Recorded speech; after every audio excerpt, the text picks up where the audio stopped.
Well, our next distinguished speaker is Government Operation Agency Human Resources Deputy Secretary William Brown.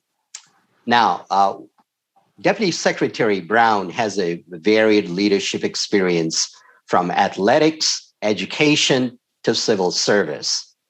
His experience in human resources include serving as a director of human resources for the Contra Costa Unified School District and chief human resources officer at the Riverbank Unified School District. And he was also a high school principal for 10 years. Advocating for all employees is central to his leadership philosophy. In his word, Will said, we take care of them and they will take care of the people we serve. Will grew up nearby in Del Paso Heights in North Sacramento and earned his BA in education from Fresno State University and master's in education from National University. He is a husband, a father of three, who's also a published author. Please join me in welcoming Deputy Secretary Brown. Sir, the floor is yours. Thank you so much, Bobby. This is awesome. I am going to try to do something I've never done before, and that is give a live presentation. Is it up? Yes. Absolutely. We can see everything. Thank you. Beautiful. Okay. So I'm Will Brown. I'm the Deputy Secretary of Human Resources, and this is awesome to be here. It's an honor to be at the Statewide Disability Advisory Council. Thank you for making time to be here to hear what I have to say. I really hope I'm able to make it worth your while. I plan to give you a little bit about me, my experience, my view of employees with disabilities, and finally, to give you a little inspiration to continue this important work that you do. If I'm correct, there are some people out there who feel like when people look at you, they only see one thing, only one part of who you are. You know, I feel that way too.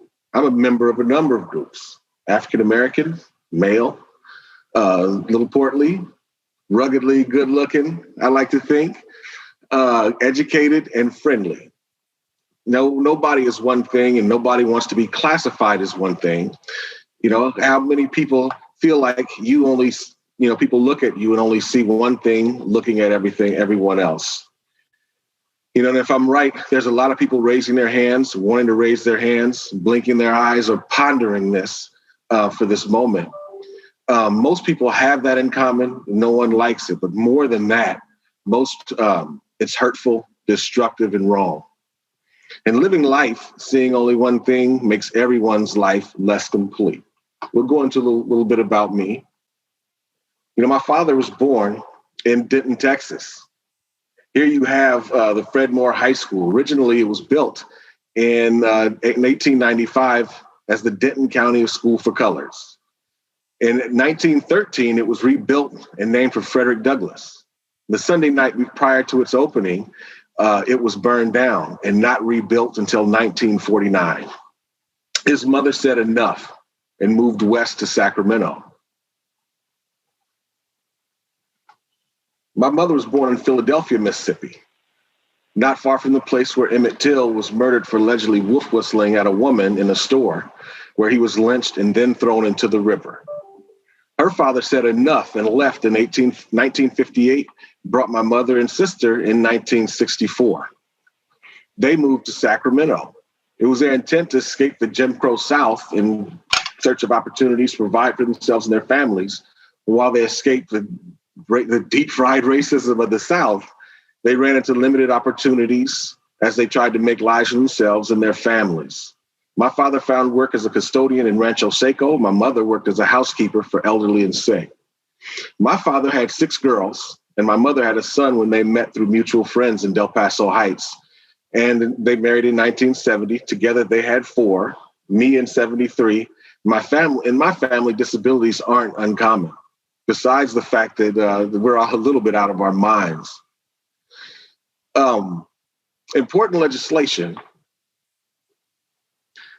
I have a sister who was born with neurofibromatosis, or elephant man disease. It's a genetic condition that's caused for legs to swell far bigger than they normally would. I also have a brother who was born with a genetic hearing loss, and hearing loss is far more profound in my family. In addition to my brother, I also have 3 nephews who were born either hard of hearing or completely deaf. My family found few opportunities, lower salaries, weaker labor protection, and were usually the first to go when things got tough in their companies. And I know this sounds familiar to you. It was an assumption I made about the disabled community and confirmed with some research that I'm going to share with you in a little bit. Also, lack of opportunities, they tie our experiences together and have been a common struggle since the Civil War. Because of these and other more harsh forms of discrimination, the 14th Amendment was ratified in 1868. The 14th Amendment provides equal protection of law to citizens and was meant to give former slaves in the South a method to pursue rights through the courts, and has since been expanded to include underrepresented groups such as Americans with disabilities. That was 1868. In 1964, shortly after the murder of those 3 college students in Mississippi, the Civil Rights Act of 64 was passed in the United States. The Civil Rights Act of 64 would not have been necessary if the 14th Amendment had been recognized and respected by all states. Since it was not, people had to continue to fight 96 years later. My career goal was to play football for the Dallas Cowboys. And my plan was to be a high school principal. And it was there that I got familiar with the Individuals with the Disabilities Act. Many of you are probably familiar with IDEA from your experience in school. The Education for All Handicapped Children Act, or EAHCA, was passed in 1975 and later renamed to Disabilities Education Act, or IDEA, in 1990, and was intended to provide the least restrictive and most appropriate education for students with disabilities. ACSED was formed in 1976 as Disabled in State Service, DISS, and to advocate for students or for state employees with disabilities. That same year, 1990, was the Americans with Disabilities Act was passed. The The Department of Labor says the ADA prohibits discrimination against people with disabilities in areas including employment, transportation, public accommodations, communications, and access to government programs and services. To this point in history, 1990, it had been 120 years since the original law, the 14th Amendment, was passed, and Americans were still fighting for their legally protected rights. This picture depicts 8-year-old Keelan Chaffins, who was born with cerebral palsy, participating in the Capitol crawl. And to illustrate the inaccessibility of government services and civil rights for the disabled, over 1,000 people marched from the White House to the U.S. Capitol during session, shed their crutches and chairs, and crawled up the Capitol steps using only their arms and hands to demand the president to sign the ADA into law, which he did. 2012, Government Code 19795 was established to create the State Disability Advisory Council and DAC at each department. That's 144 years later, and the fight raged on.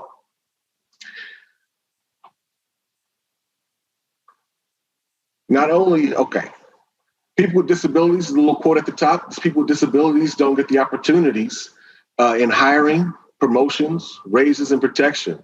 And this is by the incomparable Scott Richmond. Not up to that point, Americans with disabilities could be labeled and institutionalized without any due process. That is something that we have in common with more than the disability. And it's one of those things that tie different communities together.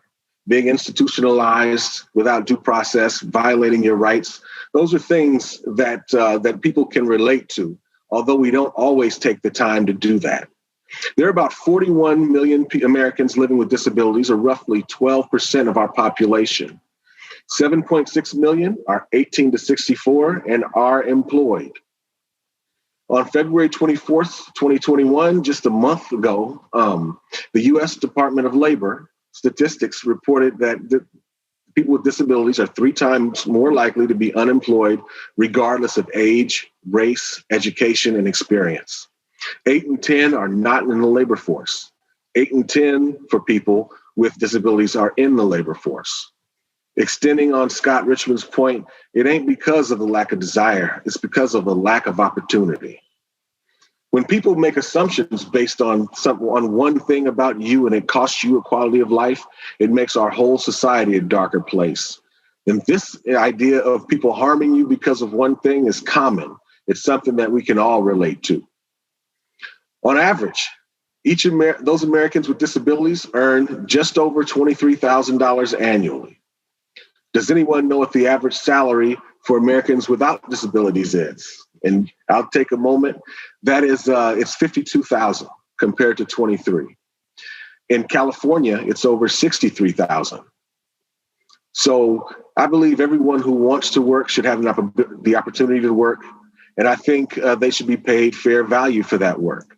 You know, pay disparities among groups in our society would pale in comparison to that of people with disabilities, but it's an experience that we can all relate to. State of California disability parity is 16.6%, meaning the civil service goal is 16% of the labor force. We don't have accurate information on this yet, but we're working to deliver on that promise to Americans looking for an opportunity. In this picture is Brandon Marshall. He has one of the invisible disabilities, borderline personality, and also has probably had a Hall of Fame NFL career. We don't have a lot. I don't have a vote in that decision, but I do root for him as he works to spread awareness about borderline personality disorder. State stats. According to the recent CalHR data, there were 1,438 complaints filed in 2020. 345 of those complaints were based on disability, 18%. Of those cases, 14 were substantiated. The most recent research suggests that about 70% of complainants are correct in their assessment. So we have some work to do there. Meta World Peace, or Ron Artest, as he's otherwise known, struggles with genetic bipolar disorder, another one of those invisible disorders that enabled him to avoid the stigma. Mental and developmental disabilities are common in his family.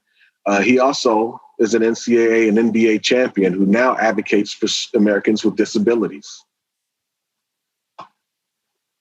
How I was influenced. You know, I serve as Deputy Secretary of Human Resources in the Government Ops Agency, which is a tremendous honor for me and a huge accomplishment considering my start. I arrived here after a long career in education that didn't seem like it was headed anywhere at first. I excelled in elementary school, but struggled in junior high school. And I got into so much trouble early that I nearly got kicked out and made it to high school only due to social promotion. You know, they didn't want someone my age in junior high school, or they thought high school would mature me. When I got to Grant High School, go Pacers, I was put into a remedial slate of classes. When I arrived at my math class, the teacher said, laid out the 4-year plan. And after 4 years on that path, I would not satisfy college requirements and would not be able to go. The next day, I went to my counselor's office, cried, and begged him to change my classes. And although I deserved exactly what I got, he took a chance on me and put me in the college prep track. And to this day, I work to make good on his gamble on me. That experience created in me a spirit of service, a belief that people can be successful if they're given an opportunity motivates me. The spirit of service and setting people up for success translates into every place I've been in my career and has helped me move closer to their potential and to their dreams, all because of what someone did for me in 1987. I wouldn't be here if someone hadn't accommodated for me, and now I hope to do the same for other people I serve. I've carried it into the classroom, the athletic fields, and into administration, accommodating for employee needs, supporting their success, and it's paid off. The good-looking guy in the picture here is Nick Vujicic, born with what's called tetraamelia syndrome, a rare condition that had left him without arms and legs at birth. And at first, his mother didn't want to take him from the doctor. Eventually, she came around and he experienced a childhood that encouraged him to become one of the top motivational speakers in the world. My human resource experience. Anyone could wake up a member of our community. And this is by the peerless Joe Xavier. And the picture is Lieutenant Tammy Duckworth. She was a helicopter pilot in the Iraq War. In 2004, her helicopter was hit by a rocket-propelled grenade where she suffered many serious injuries, including the loss of her legs and some right arm mobility. For this reason, Americans with disabilities is uniquely fluid in its numbers, unlike members of other groups. Anyone could wake up one day as a member of the disabled community, and there are other groups where people will never wake up and be a part of. So the community is open and fluid in ways, really unique ways. Early in my career, I met people who supported and put me in positions to grow and be successful. I made the most of those opportunities, and I did everything I could to make good on their gamble. These experiences created in me a spirit of mentorship and advocacy. I've learned that if you clear a path for people and give them a nudge, they will surprise you. Over the course of my career, the people who I've looked out for have looked out for me, making me a better leader, sharing information, defending me in their circles, bringing great ideas and innovative thinking to work. All have helped me be successful where others haven't. My investment has returned more to me than I've given. Supporting individual needs of others is good for business and the people in influential positions. These experiences have created in me a spirit of we got this. It doesn't matter what department or position you hold, together we're better. And to that end, there are resources for you to take advantage of. The wheels are turning on the governor's directive to create exempt positions at each agency. We have California leads, the Diversity Task Force, Disability Task Force, in addition to SDAC, DAC, and ACSED.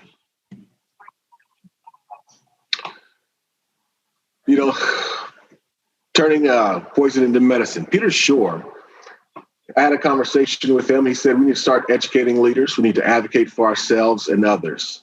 He's sharing the responsibility, saying that we need to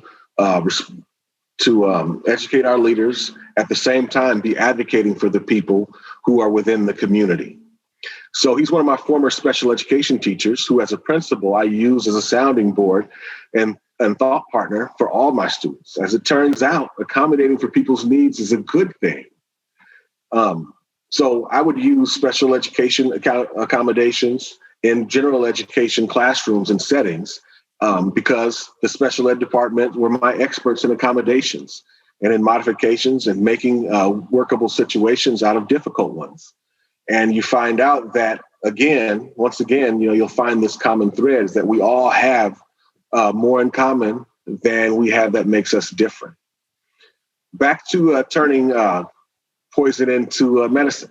Viruses like COVID-19, once it enters your body, it replicates itself thousands of times, which can make you sick or even kill. If you're familiar with vaccines, you know that scientists will use the same virus, weaken it so that it can't replicate, or that it replicates weaker or slower, so that your body has an opportunity to create antibodies, which will protect you from stronger version of the virus. Essentially, the disease becomes the medicine. And in Buddhist teaching, the phrase turn poison into medicine is often repeated, but it doesn't necessarily mean actual poison. It refers to life's challenges, disadvantages, misunderstandings, and of course, disabilities. Pictured here is Cody Lee. He was born with optic nerve hypoplasia, which caused blindness, and he's also autistic. He won the 2019 America's Got Talent competition, getting 50 million votes in 2 weeks. He refused to let the world see him as one thing, and you shouldn't either. One day while serving as a principal, I was standing in the hall working on a Rubik's Cube, and one of my highest performing students walked by, pulled out the one he had in his pocket, and began solving it. He solved it and gave me 2 rules to follow, and then sent me on my way. And I never mastered those rules, but I kept working at it. And 4 months later, one of my special education students walked in, saw me working on that cube. She took it from me and solved it. She turned, handed me the cube, gave me the same 2 rules, and seeing one of my students with disabilities perform the same complicated task as one of my highest performing students is a lesson that never left me. In fact, I made that lesson a foundation for my graduation speech that year. And it said to me on this day, if given opportunity, all students can shine. At work, employees can shine too. They just need an opportunity. Michelle Obama reminds us that we've got a responsibility to live up to the legacy of those who came before us by doing all we can to help those who come after us. Politicians, at least the good ones, make a ton of promises, but also remind us that we have to work too. We all have a responsibility in it. Be encouraged. Don't stop striving for yourself and advocating for others.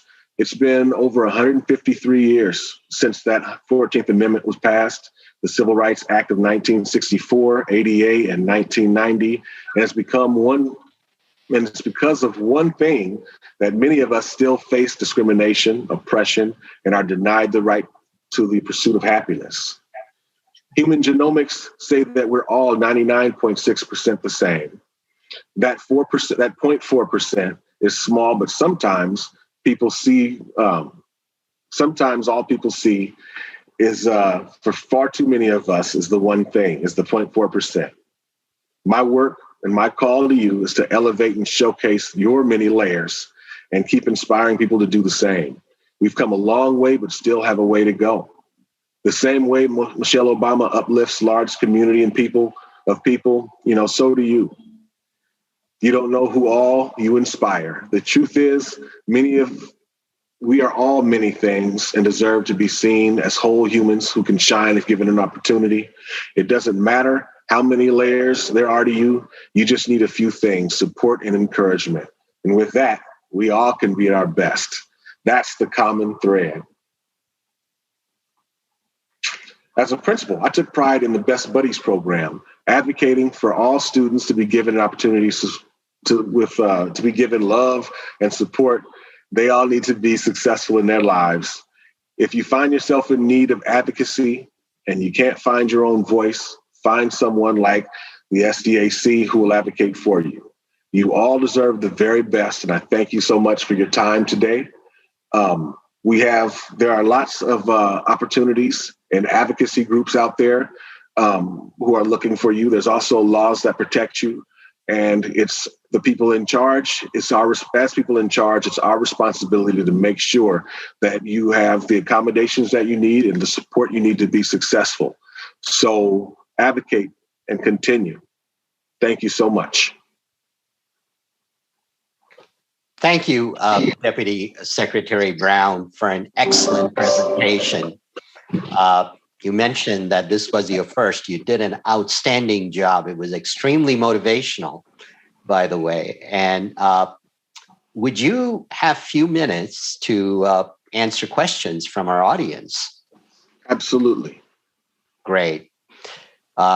Please go ahead and unmute yourself. I see David raising hand, or post your questions in the chat box. David, go ahead, unmute and ask the Deputy Secretary your question.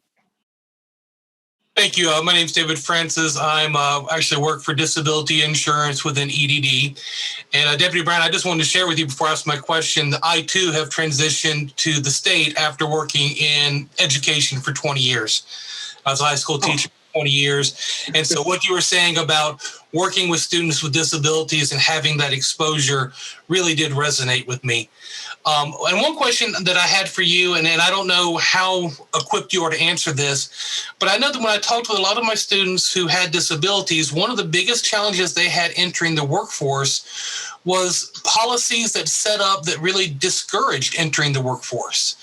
For example, going to work would mean that their income would count against their IHSS income and could possibly lead to a reduction of services.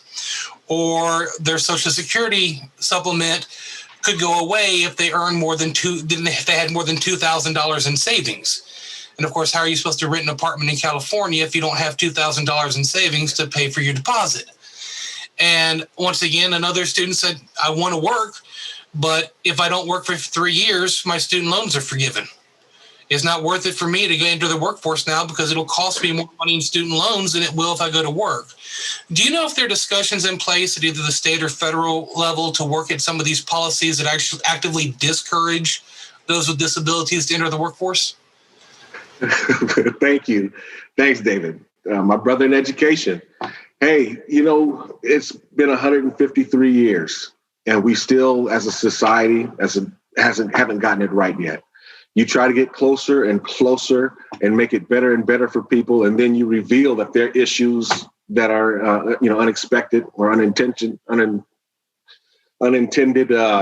problems that are then revealed that need to be worked on. And it sounds like this is one of those unintended issues that need to be worked on. So you want to create opportunities and not discourage people by telling them if they make money, it goes away. Now, I think, if I'm, putting on the DSS hat, which I have no experience wearing, so don't take this anywhere, take it for what it's worth. They may want to, see people bring home salaries where they won't need state service, where they can live, work, and support themselves independently. But I know there's a gray area because it happens in other areas of society where you make just enough to disqualify from programs, but not enough to live. And because of the statutes and the way they're written and executed, you run into that problem where, if you put any work, you show up, you do a good job, and your salary hits a certain point, you lose money and your quality of life goes down. And I don't think that's the spirit of the program. So what we'll have to do is to continue to advocate. Like I say, it's been 153 years and we're still trying to become a more perfect union that meets the needs of everybody. And it requires people to stand up and say, hey, this isn't working. We need to change. It needs a second or third or fourth look. So for the people in that condition, you should let them know to find their voice.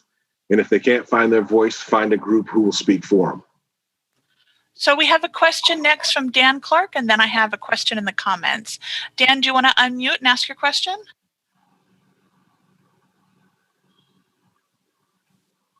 Dan, you're still muted. Your hand is raised, so I'm assuming you're asking Secretary under Deputy Secretary Brown a question. So please unmute. Yes, I'm done. I'm sorry. I had to find a button. No problem. I have the same issues, Dan. Don't worry. Yeah. My name's Dan Clark. I'm with ACSED. I also was a vocational rehab counselor with the Department of Rehabilitation. I have to say, we haven't solved all the problems, but we've done a lot. There is a similar benefits programs going on throughout the United States and in California. And to answer that person's question, if they wanted to maybe send an email to Bobby and he can forward it to me, I can provide you some information as where to go to understand these there's been some programs to help offset this process and actually to make the transition so that a person could go to work and using similar benefits that are out there, they can transition to where everything's not taken away, but that gradually moves them on to be independent on their own. So there has been work to be done, and Secretary Brown, you may not have known about it because you probably don't work in this area, but there are programs. So just to let you know that if you go to the Department of Rehab too, they can guide you on to where these similar benefits programs and information is located. So that's it. I always say that's why you keep smart people around you. Well, thank you so much. No, it's a big world, and we all come from different sites. But yeah, there's more to be done. But there's been a lot done since I became a rehab counselor. So anyway, we're moving in the right direction. Okay, so I have a question from comments. Jerry asks, is there a place people can get information on the diversity task force? So those predates me. The cards on the table. This is tomorrow is actually will mark my fifth month in civil service. I actually came out of a school district to come into this role and take this office, sit in the chair. The task forces have been at work since 2019. So those task forces were charged by the governor to put together a recommendation to close the opportunity gap for the different groups and within each department. So they are wrapping up now and sending recommendations to be executed. And so the general population of employees will start to hear about the recommendations and how they're going to be executed at this point. So you won't be able to be a part of those subgroups or those subgroups, but you can definitely ask questions and find out about the work and where they are. Thank you, Deputy Secretary Brown, for that response. The next question is from Catherine Campisi. Catherine is also a board member of ACSED, and I believe she's the recording secretary. So Catherine, please unmute and ask the Deputy Secretary a question. Sure. Thank you very much, Deputy Secretary, for a wonderful presentation. It was very, very good, both the intersectionality of race and gender and disability and all your history and current issues and your personal perspective. Thank you so much. I just wanted to add a little bit in terms of what Dan added, and I tried to put in the chat. As you said, we still have a way to go, but there are two key programs in California to deal with the work disincentives issue. One is the California Working Disabled Program, and I believe it's under the Department of Healthcare Services.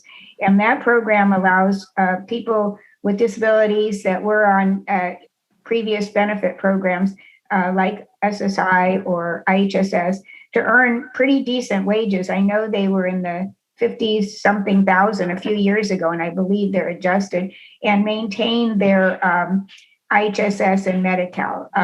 And then there's also a new program. It's a federal law, but California implemented it called Cal-Able program. And that allows people that had disabilities, significant disabilities as children to set aside, can be an adult now, but to set aside money for disability related expenses. And so I'm trying to put this in the chat to give people a few hints about where those are. And as you said, they're kind of in the health and human services realm. So they're kind of outside your scope, but just so people know that these issues have been worked on, although we still have a way to go. So thank you. That is exactly why you keep smart people around you. Thank you, Catherine. You're very welcome. So we had a question a little bit earlier from Eva about what are the names of the programs or the websites, but it sounds like we covered a bunch. Are there any others that we should cover that you know about? This is Dan. If on the website, there's a website called Disability 101 that actually goes into some of this. It pretty much ties to Social Security. I have to tell you, recently I haven't been on it and may have been expanded to probably Cal-Able that Catherine just mentioned about. But that's one of the websites that, disability101.org, I believe. Thank you. I actually have a question for Deputy Secretary. You have such a broad experience in so many different realms. Do you have any advice for DAC or the SDAC in working with human resources to make sure we achieve our advocacy and our goals in a collaborative effort? Hey, the people who I've met so far are doing a great job. They have their ears to the community, and they are taking those concerns and running them right up the flagpole, up as high as the governor's office. So if I offered you any advice, it would be to continue doing that, to make sure that all voices are heard. And, when you have 4% or 14% of your complaints being found substantiated, when the state, when research says that 70% of the complainants are telling the truth, I would say do more of that.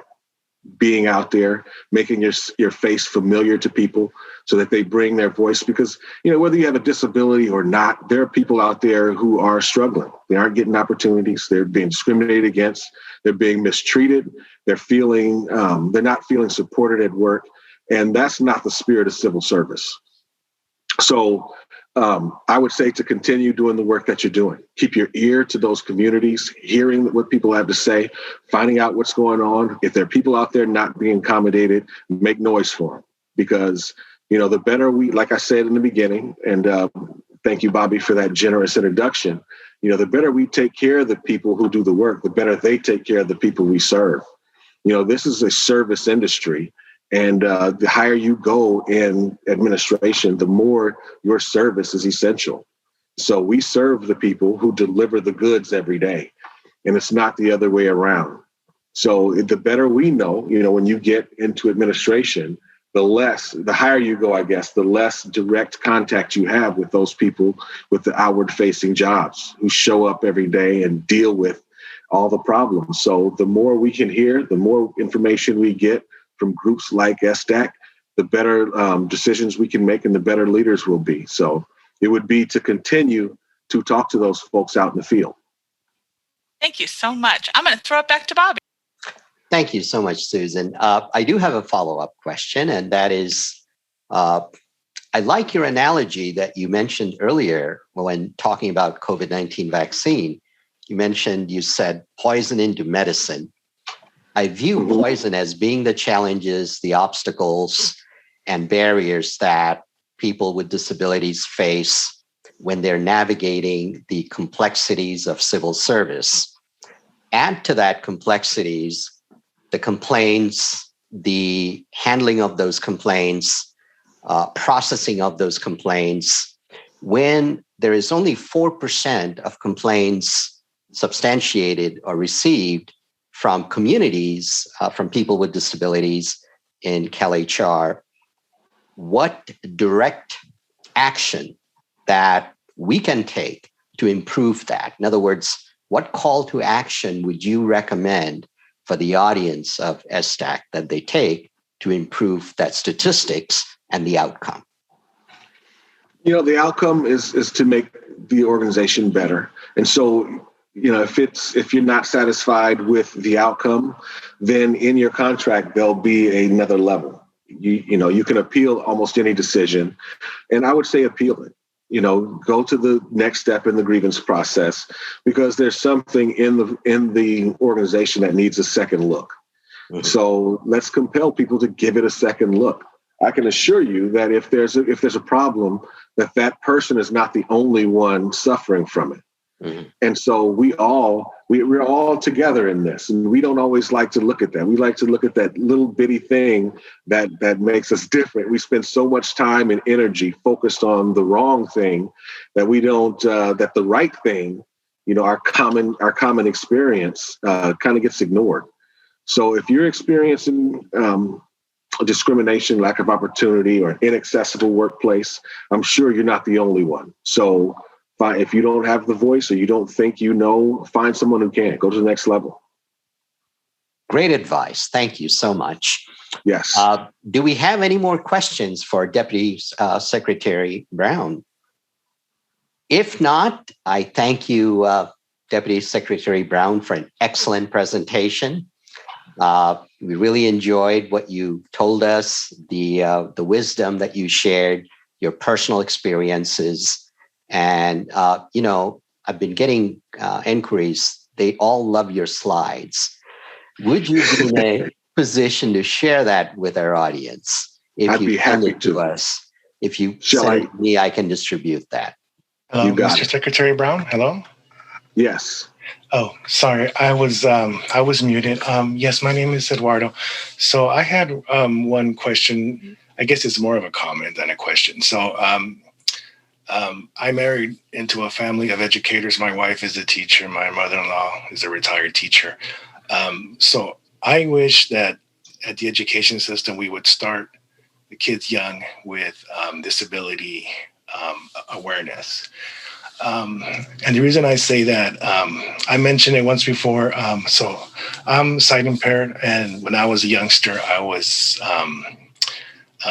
ridiculed a lot in school because the books I had were bigger than everybody else's, because I had to put my face up to the desk to read and write, because I had trouble seeing straight, whatever. And so, and it was not pleasant. And so I kind of, so when I got older, I met other folks with visually and other disabilities that went through the same thing. So I kind of wish at the schools, I kind of wish that they would start them young on disability awareness. And I brought this up once before without getting political.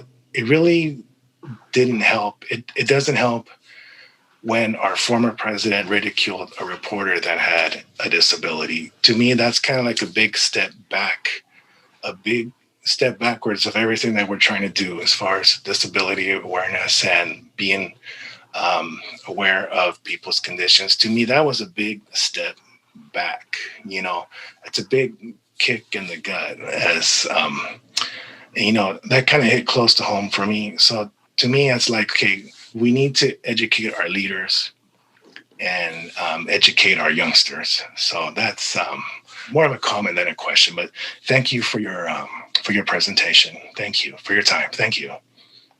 You know, I kind of learned myself, you know, as a leader, how much your words matter, and, you know, how much power, you know, a kind word and how much power a not so kind word has. It hits a lot harder than just anybody. And, you know, without going into politics and getting political, you know, that the leader's words have influence and they have power. So what I would charge leaders to do is to start talking about how great it is to have people with these different perspectives and to start celebrating people. And what's more powerful than one person, or even if that person is a leader, is the voices of the people. So the people out there say, hey, we don't like that. That's not acceptable. And then that voice influences the leaders. If they don't get it already, then they will. So yes, you know, we all, and you know, your deal was you know, a visual disability. You know, some of us are overweight. You know, some of us are up there in years. Some of us have other disabilities. Some of us are female. Some of us are brown, and we have common stories. And we should all look at those things. You know, we all know what it feels like to be made to look or feel small, and that's not okay. We all know what it feels like to be shunned or ignored or not given opportunities or assumptions made about us. That's a common thing, and we should all focus on that. And so, because there's a female who the guys in the office, they like to have locker room conversations where they talk about their conquests, and it makes her feel uncomfortable. You know, her experience is just like yours, and she should say to you, and you should say to her, that we don't like feeling small, and that's not okay. We put our voices together and say so out loud. And if you don't have it, if you don't have your voice, or she doesn't have her voice, then find someone who does, because it's unacceptable. It's unacceptable behavior. And if we all know what it feels like to be made to feel small, then there's no reason. It's unacceptable that we should continue that for any other groups of people, be it disability, be it race, sex, gender, or whatever. Yes. Thank you. Thank you. You got it. Thank you. I will share my that presentation with you, and on the front page is my contact information, including my email. In the spirit of finding your voice, you can feel free to reach out. And I'm happy to, like I say, I've only been in state service for 5 months, so I've got a whole lot to learn about how things work here, and all the people who work in the state service, what their functions are, and how that interplay works. And so my orientation is always towards building people up and making an environment where people can be successful. And the only way I can do that is to hear from people. And so in state service, there's 200,000 employees, but there are advocacy groups who have their ear to your communities and they will relay that message to me. And if you want to reach me directly, I'm happy to hear from you. Thank you. Thank you for your time. Thank you. Thank you, Deputy Secretary Brown. Again, it's been a phenomenal presentation. Thank you so much for your time and the wealth of knowledge you shared. You have yourself a great day, and I look forward to sharing your slides when I receive them. You do the same. Thank you, Bobby. Thank you.